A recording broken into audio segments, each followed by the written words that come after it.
buenas tardes. Vayan tomando sus asientos, por favor, porque vamos a seguir con las ponencias de la tarde. Bueno, les recuerdo que el Día del Paganismo es un evento que consta de unas jornadas de conferencias y de un día de ritual. Está organizado por la Asociación Cultural Templo de la Diosa y está abierto a todos los públicos y es gratuito. La intención de este evento es tender puentes y tejer comunidad entre las personas que se consideran paganas o que simpatizan con el paganismo. Intentamos generar un ambiente de diálogo y promovemos la cultura de la paz, que es aquella que nos dice que no nos alejamos por lo que nos diferencia, sino que nos acercamos por aquello que tenemos en común. Según esto, nuestros ponentes han preparado para hoy unas conferencias que tienen en común el lema de las jornadas, que es cuando lo personal teje lo colectivo. De acuerdo a esto, vamos a seguir con las conferencias y la primera de la tarde es para nuestro compañero David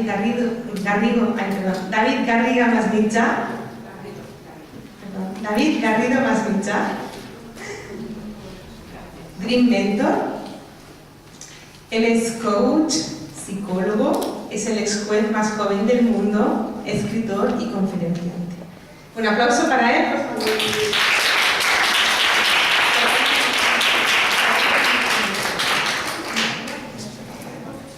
Vale, y el título de su ponencia es La Madre y la Red Universal, un caldero, muchos ingredientes.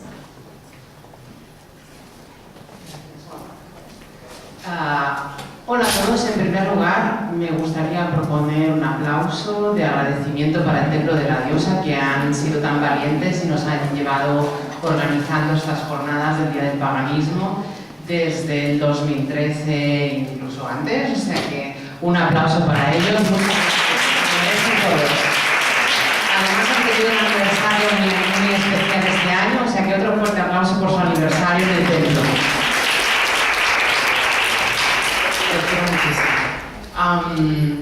Pues bien, mi nombre es David Garrido Masmitjà, soy Dream Mentor. Este es un método exclusivo de desarrollo, crecimiento y transformación personal que he creado y diseñado para ayudar a las personas a ser más felices y a conseguir lo que quieren, pero especialmente para aportar más magia a sus vidas. Gracias a ello conseguí ser el juez más joven del mundo a la edad de 25 años.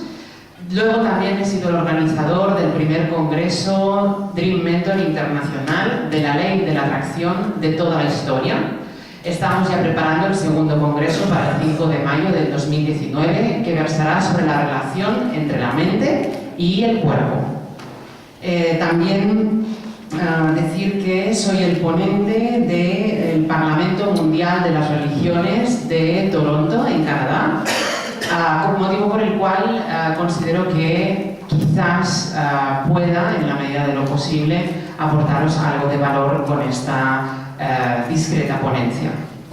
Empezaremos por el título de la ponencia. Luego, el título es Un caldero y muchos ingredientes.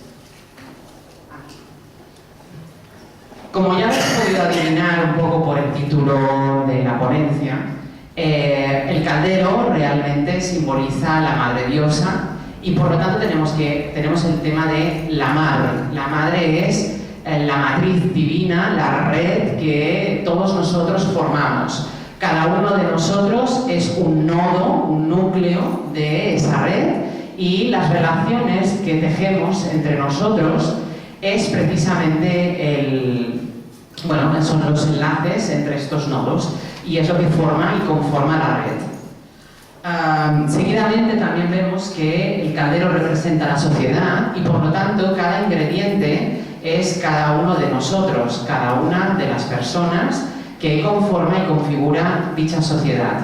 Pero como sabéis, cuando hacemos magia o hacemos brujería o nos dedicamos a ver lo que hay en el caldero, no solamente se trata de los ingredientes que hemos añadido, sino que al final logramos crear algo que va más allá de la suma de los ingredientes que lo componen e incluso del caldero mismo, para crear algo especial, diferente, neutro, superador.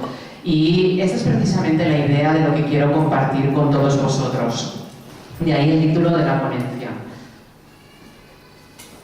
Bien, en primer lugar tenemos las prácticas que tenemos en casa.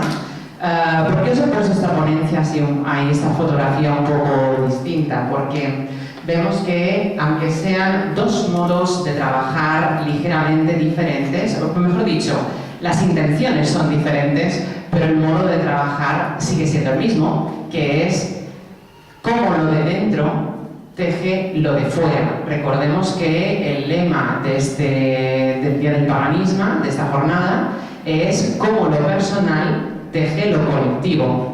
De tal manera que primero tenemos que basarnos en el modo, el funcionamiento en el que esto sucede. Luego, las prácticas de nuestro mundo interior están conformando nuestro mundo exterior. Ahora os pasaré todo esto. ¿Pero por qué os lo he presentado? Porque me sucede que muchas personas vienen a la consulta y dicen: hombre, a mí me gustan los ejercicios de crecimiento personal, pero a veces me siento como que simplemente sirven para que yo me sienta bien. Y esto nos lleva como paganos a plantearnos muchas veces el porqué de los vaivenes de nuestra práctica. Habréis notado que hay épocas en las que estamos súper inspirados, hacemos nuestras devociones, hacemos ofrendas, sacrificios, no nos saltamos ninguna luna llena. Y hay otras veces que dices: ¿pero qué estoy haciendo aquí? O sea, no sé si esto sirve para algo, si no sirve para algo. Y es cuando tenemos una crisis de nuestras prácticas. Pues bien, responder a esta pregunta es muy importante. ¿Puede realmente el mundo interior, lo que nosotros hacemos en nuestros rituales, cambiar el mundo exterior y especialmente la sociedad en la que vivimos? Para mí es muy importante poder responder a esta pregunta. ¿Por qué? Porque no solamente nos afecta a nosotros como paganos, es una pregunta que afecta a todas las religiones del mundo. De tal manera que si nosotros sabemos que estamos haciendo algo con esos rituales, seguiremos haciéndolos porque estaremos motivados, sabremos lo que está pasando y eso nos dará fuerza para seguir con nuestras prácticas.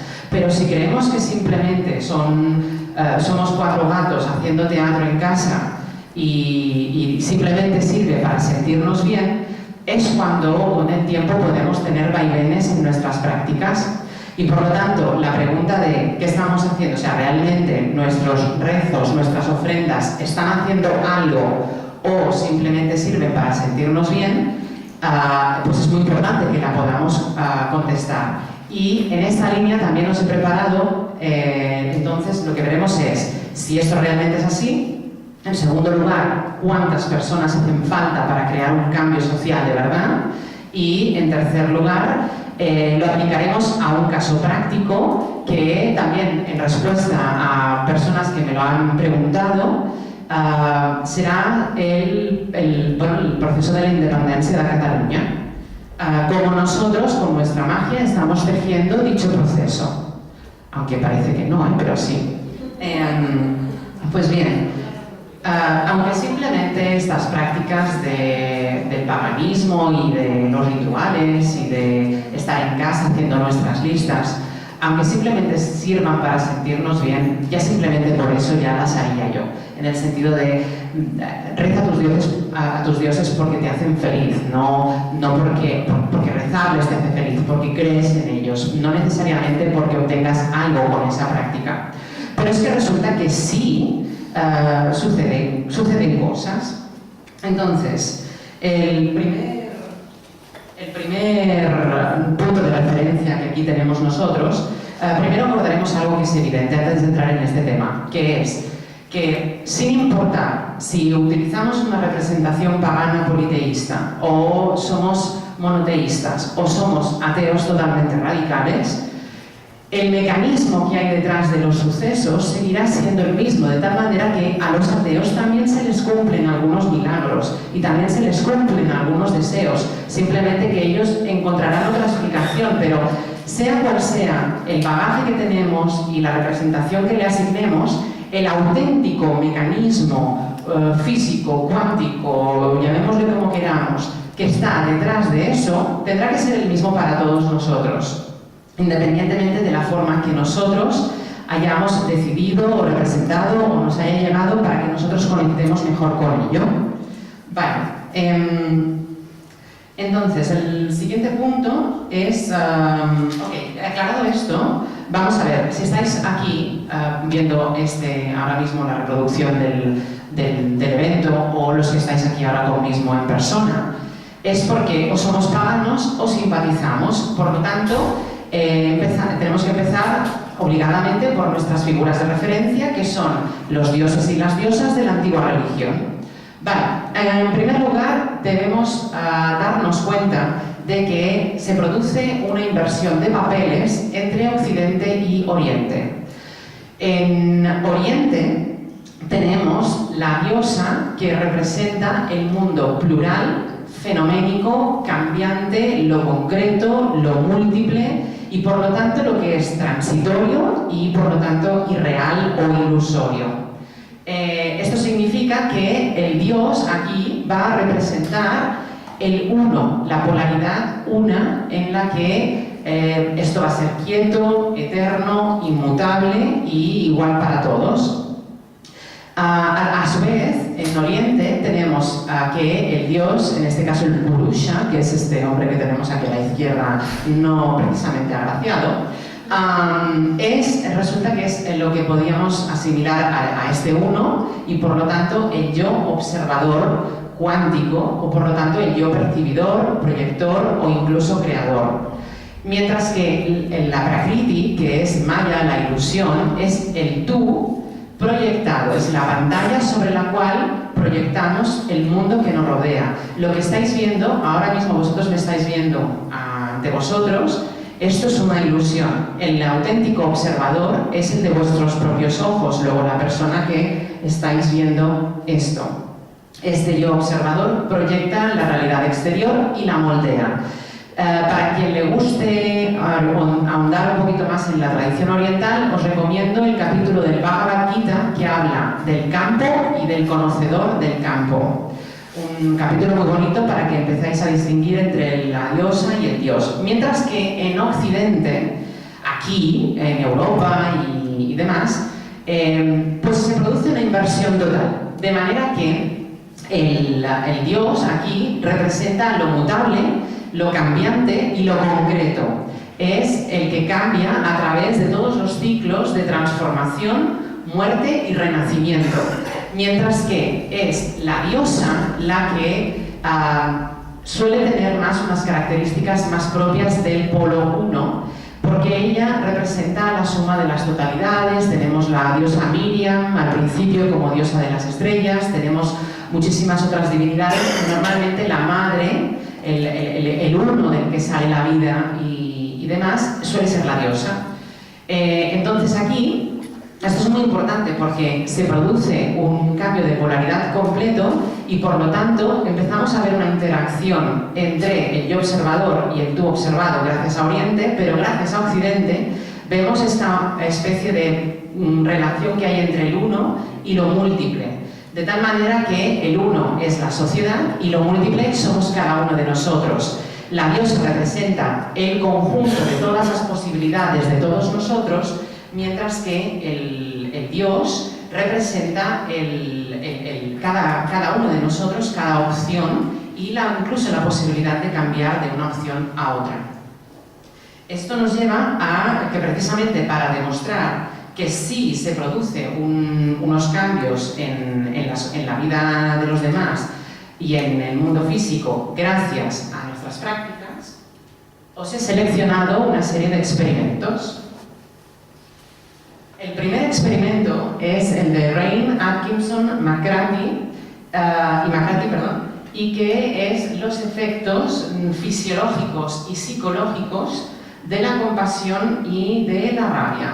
Fue publicado en el diario, periódico, si queréis, boletín, sería la palabra más adecuada, de avance en medicina.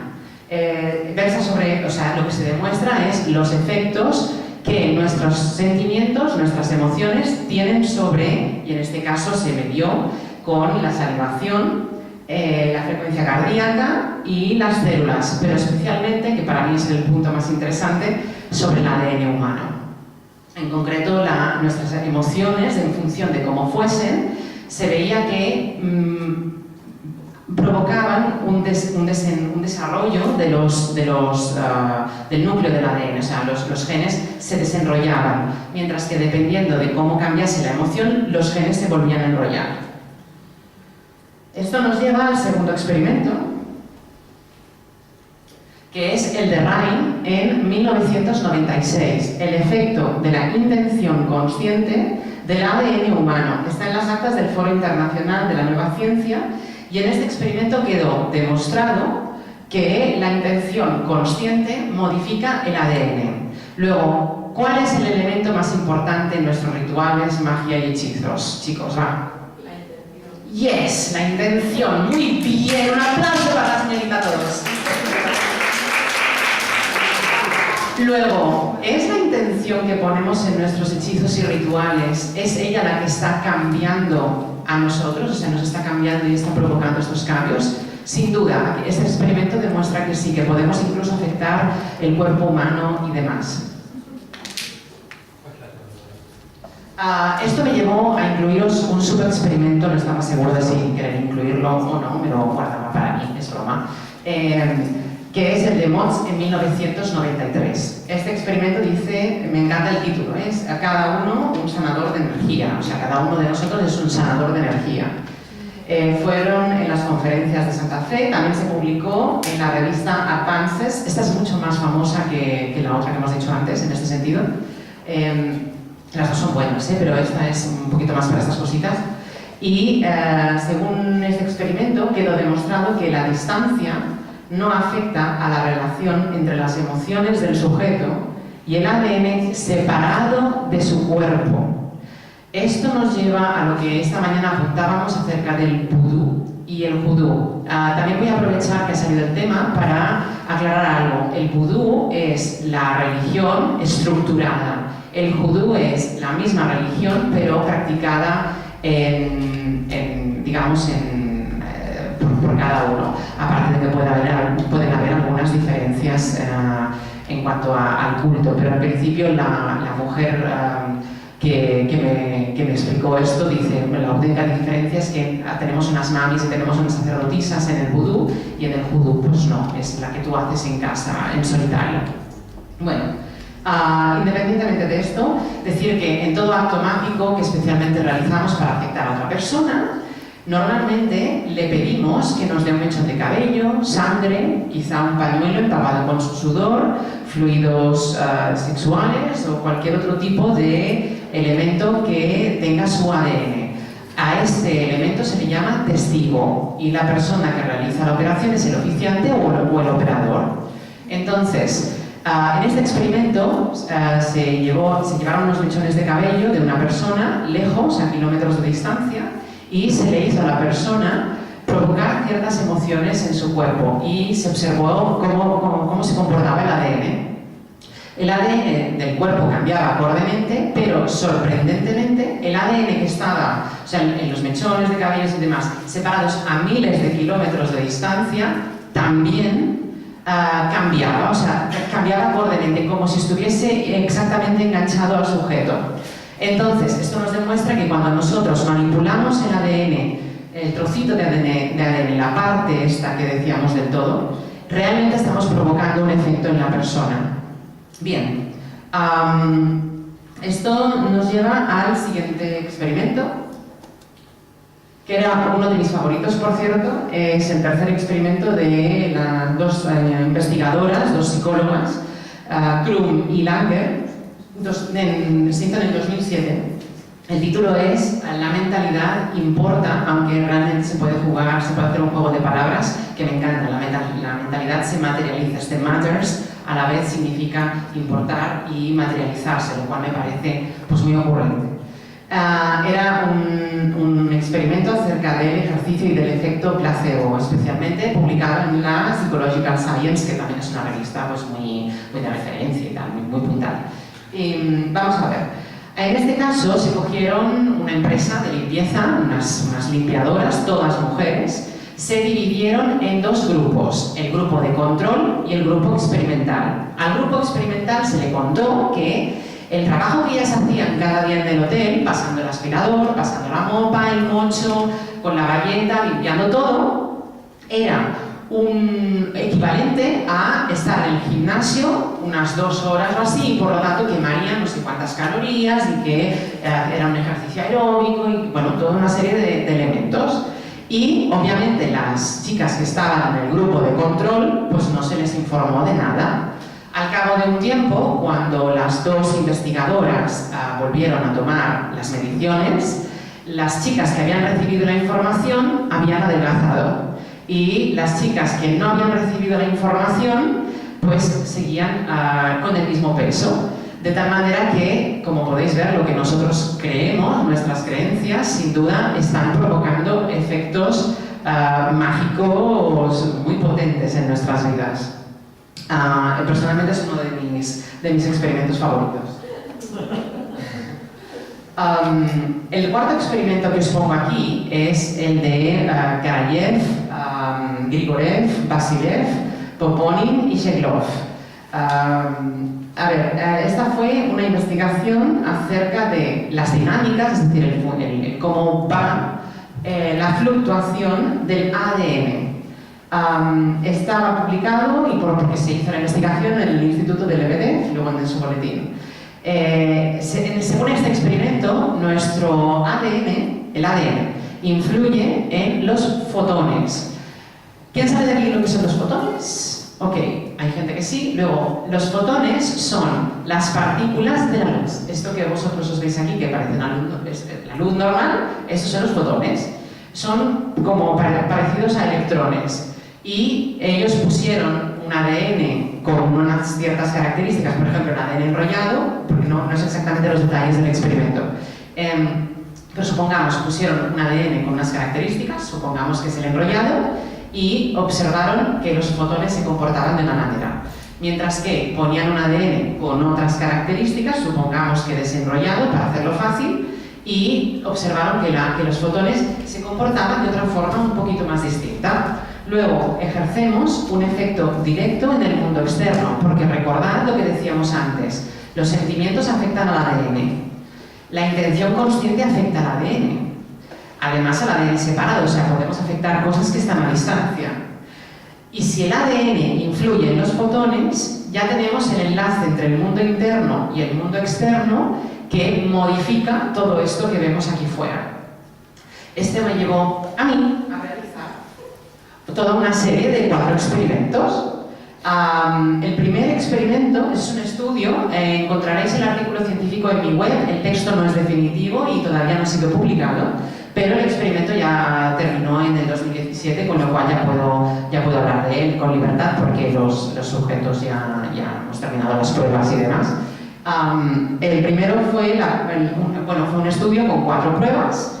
La primera fue la prueba que yo le llamo de las manos, según la cual hacemos a unas personas alargar sus manos. De hecho, este mismo día del paganismo fue uno de los grupos no informados de mi estudio científico cuando lo hicimos en la ponencia del estudio de la magia. No sé si os acordáis.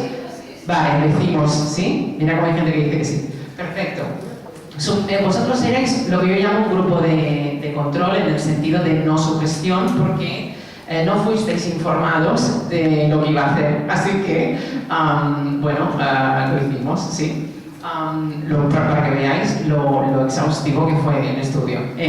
Pues bueno, lo que hicimos fue que las personas alargaban su mano y por lo tanto la mente afecta al holograma. Esto es lo que nos dimos cuenta, de que este mundo físico que vosotros veis es un holograma y nosotros le estamos afectando con nuestra mente. Esto me llevó a ir un poquito más allá, porque hasta ahora todo está como en el cuerpo, no sé si os habéis visto, excepto lo de los fotones, es todo como yo y mí mismo. Así que, para descartar otro tipo de cuestiones y empezar a comprobar si realmente afectábamos al mundo de aquí fuera, fue necesaria una prueba específica que fue la prueba del animal. La prueba del animal indica que afectamos a nuestro cuerpo, que vamos más allá de nuestro cuerpo porque invocamos un animal. Lo hicimos con la imaginación y todo el mundo vio pues, el animal pues, días después, con lo cual hemos afectado al mundo que va más allá de nuestro cuerpo. Esto me llevó también a describir una prueba matemática, aquí os pongo que es descriptiva y funcional. En esta diapositiva os muestro cómo creamos la realidad. Esta es una de las cosas que me ha permitido registrar el método como científico y que haya sido reconocido por el Ministerio de Educación. ¿Cómo creamos la realidad? La prueba matemática es muy facilita, como veis, nos la enseñan en el colegio, ni siquiera son conscientes de lo que están enseñándonos. Y como podéis ver, reconcilia dos posiciones hasta ahora contrarias, la de la magia simpática, los semejantes se atraen, y la de los científicos, que es no, son los opuestos los que se atraen. Pues aquí vemos que en verdad son los iguales los que se atraen porque tenemos los elefantes, pero a la vez esto no significa que nos atraigan los opuestos, porque un elefante lo podemos considerar como de polo positivo y el otro de polo negativo, con lo cual ambas proposiciones son correctas. No hace falta que os peleéis más por este tema. Gracias por la paz. Siempre defendiendo la paz yo. Y la libertad, de manera que podéis quedaros con la que más os guste de las dos.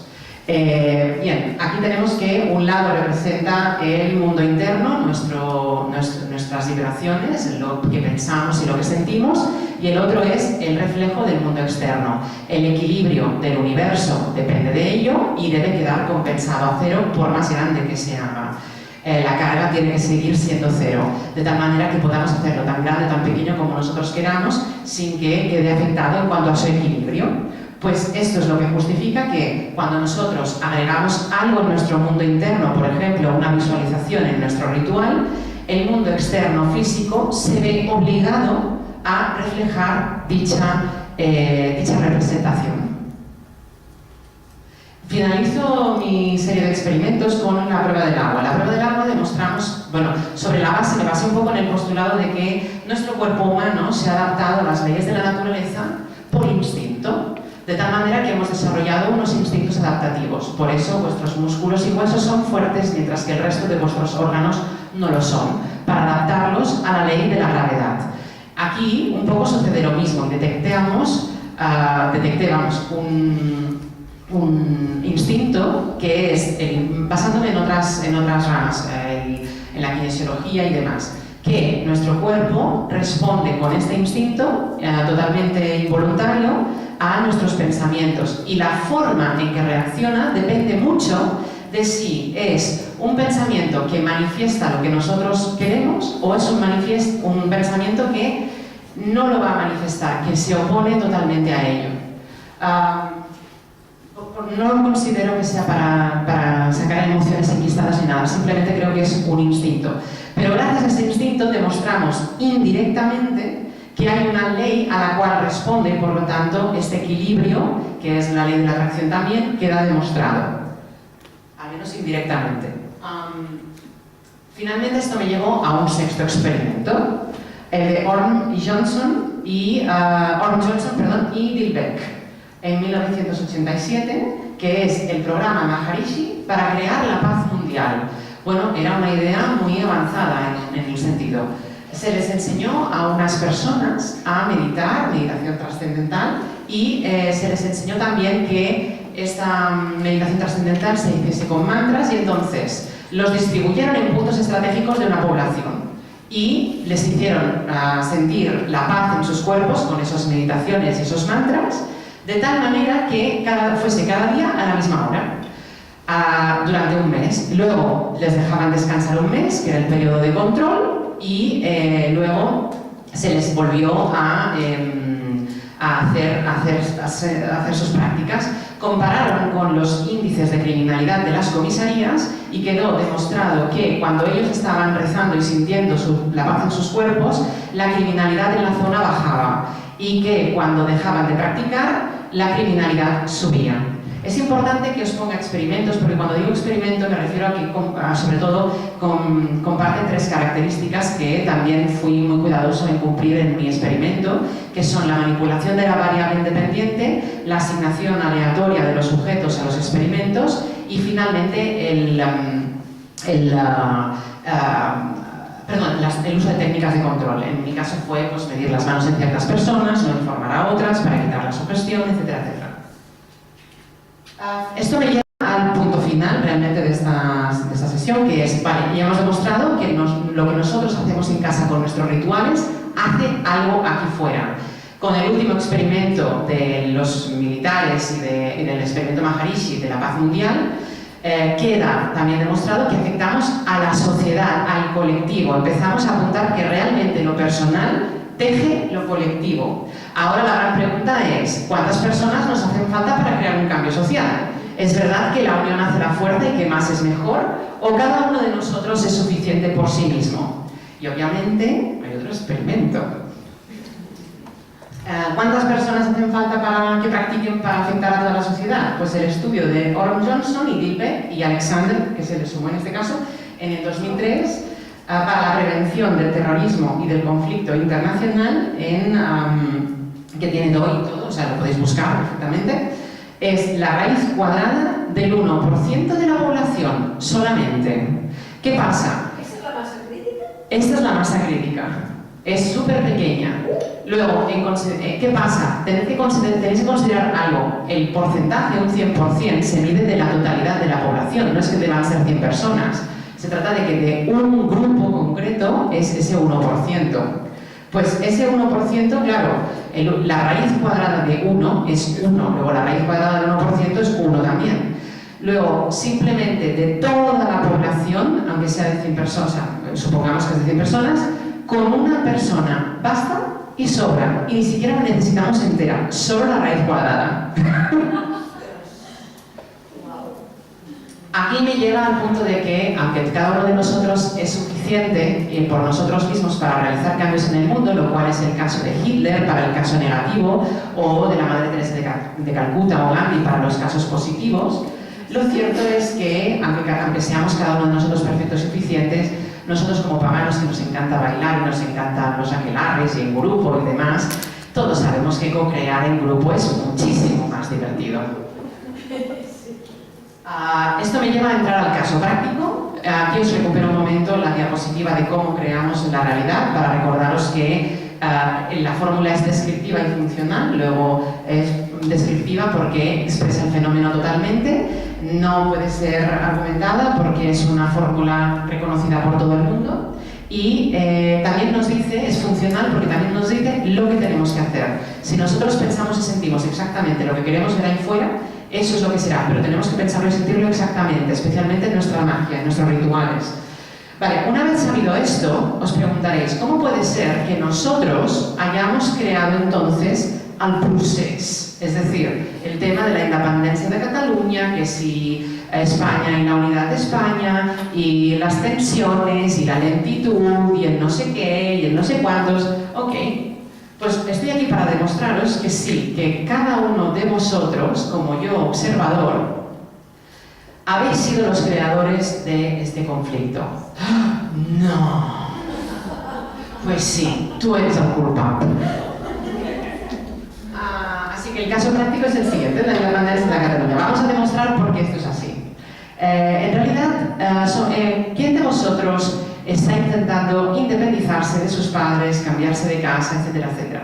Cambiarse de casa, mudarse. Ok, por lo menos tenemos 3 o 4 personas. Vale, 5 o 6. Tenemos, por lo tanto, un conflicto interior entre unir la unidad familiar y la separación, la autoafirmación, la autodeterminación de la separación de la vida independiente. Luego, vuestros sentimientos, sin duda, están perfectamente acordes con el panorama político.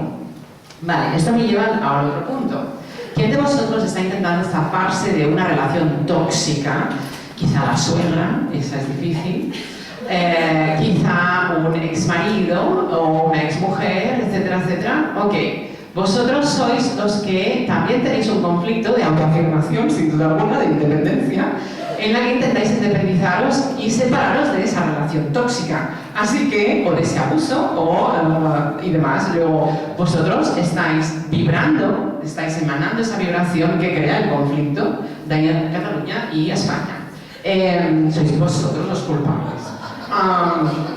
Luego tenemos, ¿cuáles de vosotros sois adolescentes? Bueno, aquí no hay muchos ya, pero sí adolescentes que están intentando autoafirmarse. Por no decir que todos los paganos pecamos un poquito de intentar autoafirmarnos y de sentirnos, o sea, de declarar quiénes somos, con lo cual nos diferenciamos de los demás. Luego, todos y cada uno de nosotros estamos aquí declarando especialmente esto. Luego, nosotros vibramos como para ver reflejado en nuestros estamentos políticos exactamente el mismo conflicto y la misma tensión.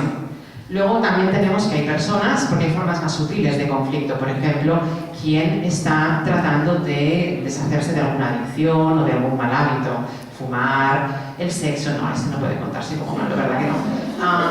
Bueno, es igual. Yo no me gustaría. Bueno, el caso es trabajar, ese podría ser, pues depende.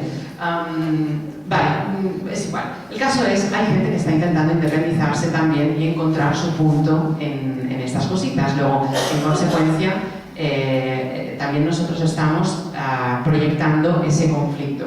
Y como os estáis dando cuenta, realmente nuestras emociones y nuestra intencionalidad aquí está reflejando pues esto. Luego, si creemos también en lo que decíamos antes, si creemos en dioses guerreros, también somos parte de crear una realidad que está también en guerra y en conflicto hasta cierto punto, etcétera, etcétera. Luego, lo que realmente nuestra magia no solamente va en los rituales, sino mucho más allá. Y precisamente por eso estamos demostrando que, ha quedado demostrado que, uno, que afectamos, que lo personal, que vosotros en casa con vuestros rituales y vuestras ceremonias estáis afectando a la sociedad, al colectivo, que basta con una persona para producir este impacto y por lo tanto lo que yo quiero aquí a animaros es a que sigáis con vuestras prácticas ahora con más fuerza que nunca, que sintáis realmente esa paz y esa libertad y esa alegría en vuestros corazones por declarar vuestra fe. Y ahora entendemos cada vez más el lema Dream Mentor, que es ser feliz ahora, porque lo que uno piensa, eso se vuelve. Muchas gracias y nos vemos en el segundo congreso de Dream Mentor el 5 de mayo del 2019. Gracias.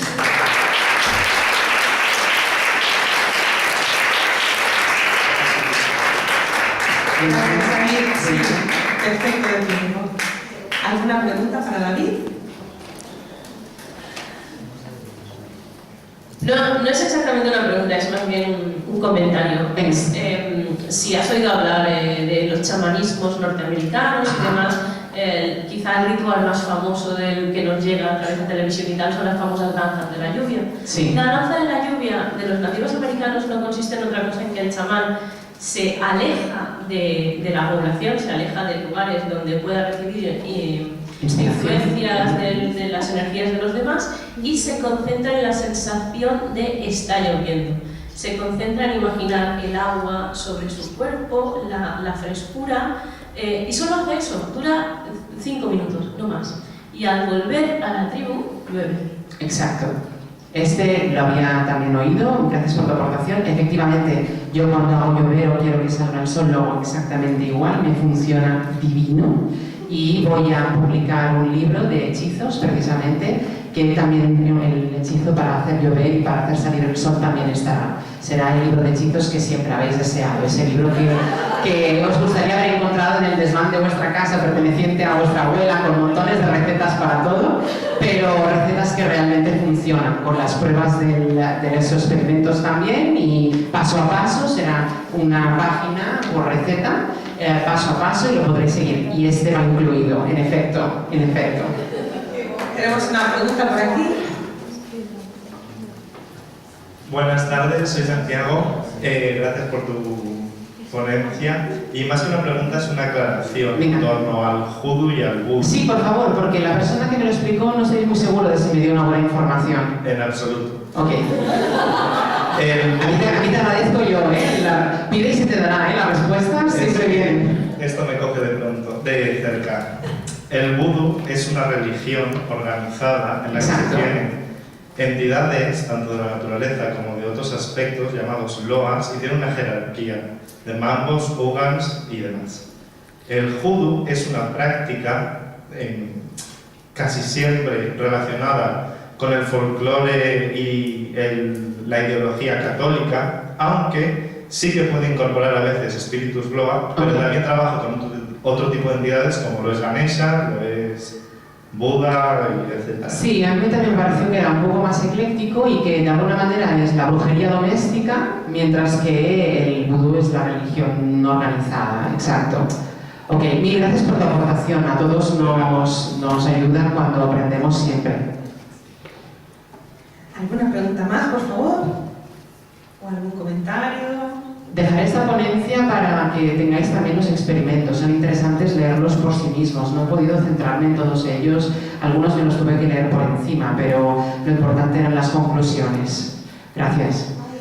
¿Sí? ¿Quieres comentar algo más? Sí, otro comentario que me parece importante del experimento que estabas diciendo, el del mechón de pelo puesto a distancia y tal, ¿no? Una cosa que creo que era importante comentar es que no había diferencia de tiempo entre el momento en que le aplicaban las cosquillas, o sea, no es que al cabo de un segundo se enviara la información, sino que era en el instante. Exacto, O sea, simultáneos. Sí, no era una transmisión de energía o telepática o de alguna manera, sino que era la misma. Sí, es cierto, 100% cierto lo que ha dicho. El efecto era simultáneo, 100% simultáneo. Mil gracias por esta presentación, es verdad, se me había olvidado. Gracias. Soy muy despistado, ¿eh? Para según qué cosas. ¿Algo más, por favor? Bueno, pues despedimos a David Muchas gracias. y le hacemos entrega del sello